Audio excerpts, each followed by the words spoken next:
Feelings are much like waves. You can't control them, but you can choose which ones to surf. I like that quotation.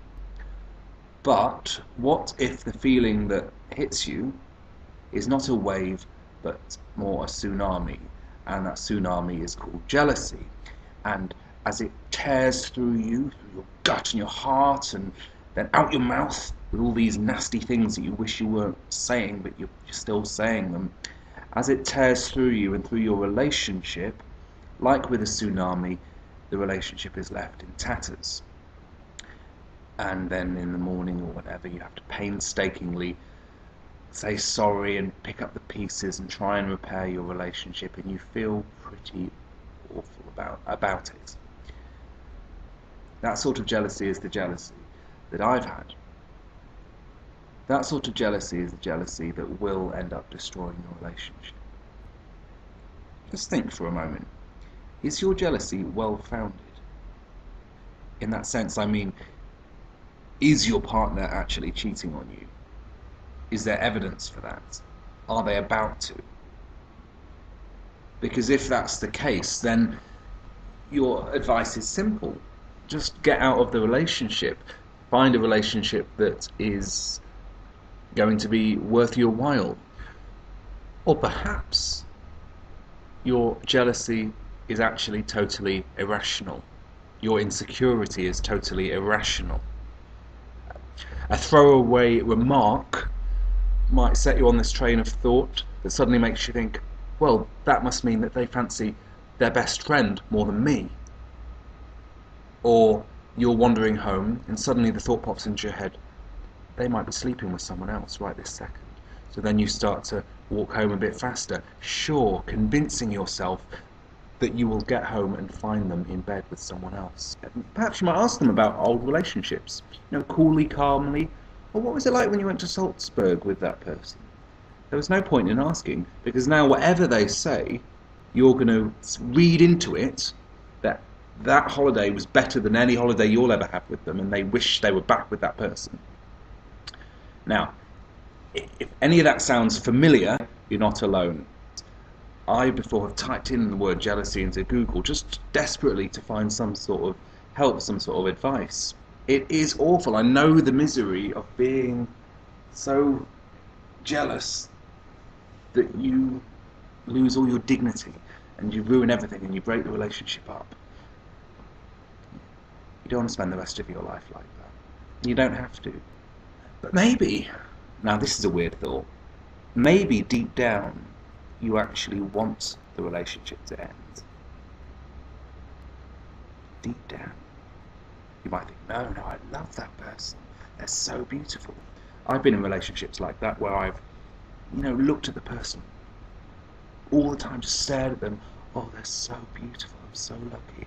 And then the next minute I'll be effing and blinding because I'm accusing them of having thoughts about someone else or looking at someone else. You can be intensely in love or feel like you're in love and at the same time still want it all to fall apart and want the relationship to end.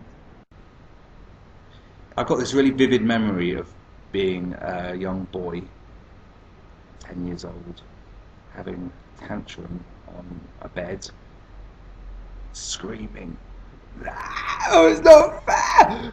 Everybody hates me! Nobody loves me!" And hot tears streaming out of my eyes and banging. And I really felt it. I felt like everyone in the world was against me. But you know what? I kind of enjoyed it. I loved that feeling of drama.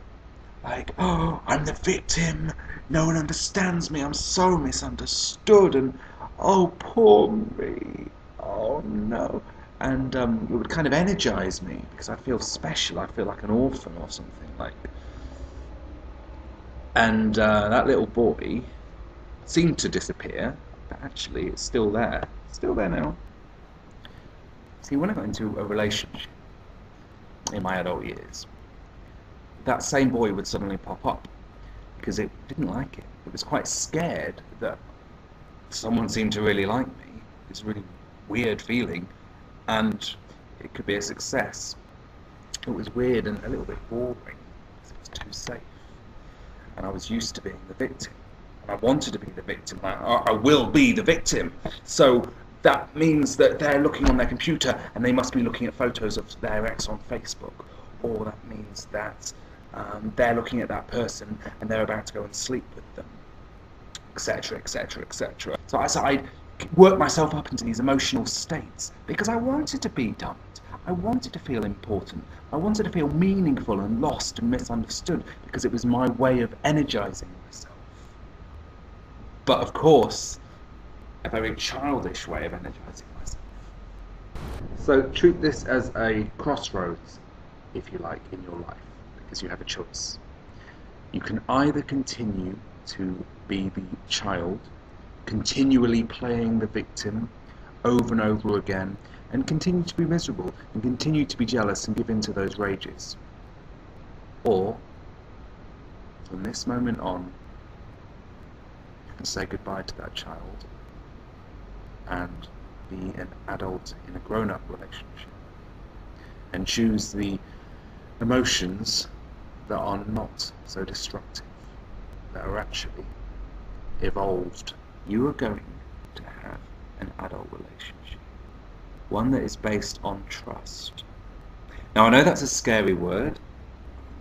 Trust, how do I do that? But it's a necessary word if you're ever going to have a proper grown-up relationship. You may find, as I did, that when you start to cool off and be less intense and insecure and wanting to know where they are all the time, that sort of thing, that suddenly your partner shows you far more attention. That's great. But don't then be all emotionally intense back. I love you so much. To be an emotionally developed person, which surely you want that, you need to know that you're not going to be a feather for every wind that blows. You're not going to be swept away by every violent emotion, even if it's a tsunami. And it's just about choosing that you're not going to give that your attention. There are emotions you can ride, much more subtle ones, much more fine and grown-up emotions, such as feeling of dignity and of self-love, self-worth, and a feeling of self-discipline, which includes sometimes when you know that something's going to lead to an argument, just don't say it. So that's important. And also, again, that precious, strange, perhaps, feeling of trust. Trust in your partner. Trust in yourself as well. And just trust in the universe that everything is working out the way it's meant to be. And this moment is perfect. And every moment from then on will be fine. Oh, you might slip a little bit. But the next moment, no, I'm in control. Etc., etc., etc. Until you have a life where jealousy is not a monster that's in control, that you are an adult that's in control. Good luck.